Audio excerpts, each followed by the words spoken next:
Alors, dans cette vidéo, on va voir comment utiliser Lombok ou bien Lombok Project. Alors, c'est quoi Lombok? C'est un outil qui permet d'écrire les entités sans spécifier, sans écrire les getters, les setters, les constructeurs, etc. Donc, ça permet aux développeurs de simplifier l'écriture des entités. Alors, première chose à faire,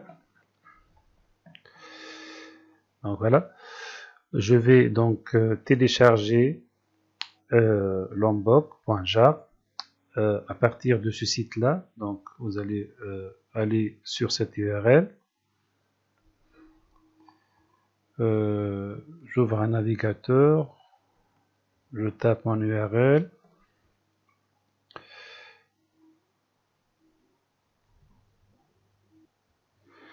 Donc, vous téléchargez donc Lombok. Moi, je l'ai déjà téléchargé. Je l'ai mis ici sur mon bureau. Donc, le fichier, c'est lombok.jar. Vous l'exécutez.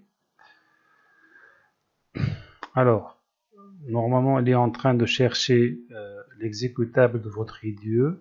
Il pourrait ne pas le trouver, donc on va aller directement sur Specify Location et je lui indique l'exécutable de mon IDE. Ici, c'est STS. Donc STS, je l'ai installé moi sur le lecteur DSTS. Donc je clique sur Spring Tool Suite, là, l'exécutable de mon IDE, et je clique sur Select. Alors, une fois on a fait ça, donc je clique sur Install Update. Il va faire, donc il va installer Lombok.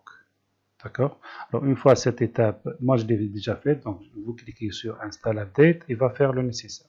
Alors, une fois on a fait ça, la deuxième chose à faire, c'est donc ça je l'ai déjà fait, c'est de ajouter la dépendance Lombok au fichier pom.xml. Donc je prends cette dépendance-là, je vais la copier et je vais aller donc sur mon pom.xml.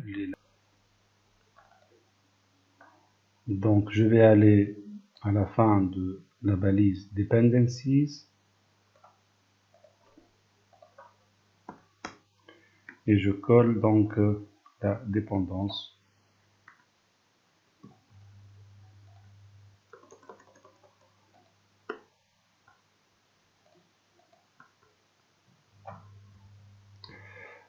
CTRL S, j'enregistre mon pom.xml. Donc Maven va me télécharger les dépendances Lombok. Alors, une fois on a fait ça, maintenant on va passer à l'entité. Donc je vais à l'entité, donc catégorie.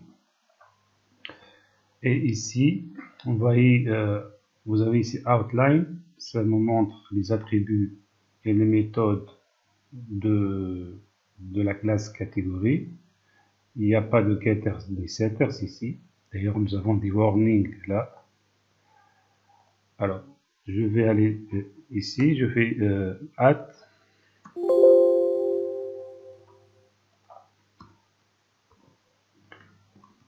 data. Je clique dessus. Import data from Lombok. Vous voyez, lorsque vous importez ça, vous faites add data, automatiquement, Lombok nous a généré les getters et les setters, les toString, toutes les méthodes, il les a automatiquement téléchargées. Vous voyez ici, ils sont disponibles, mais vous voyez en bas, j'ai rien écrit comme getters et setters. Ça facilite énormément l'écriture des entités, surtout pour des entités qui ont des dizaines d'attributs. Donc, si vous ne voyez pas ce outline là, je vais le fermer et je vais aller donc, vous allez sur Window, Show View, Outline, hein, pour voir un peu que ça marche. Ça, c'est la première chose à faire. Alors, si je veux générer des constructeurs sans argument, on fait add no args, voilà, no args constructor. J'enregistre. Et là, vous voyez, il m'a généré un constructeur par défaut, sans argument. Il y a une autre annotation donc pour générer des constructeurs avec tous les attributs. All control espace, voilà, all arts constructor. Voilà, il nous a généré ça. Et voilà. Donc, avec ça, j'ai donc généré automatiquement les getters et setters, les constructeurs, grâce à ce donc composant Lombok.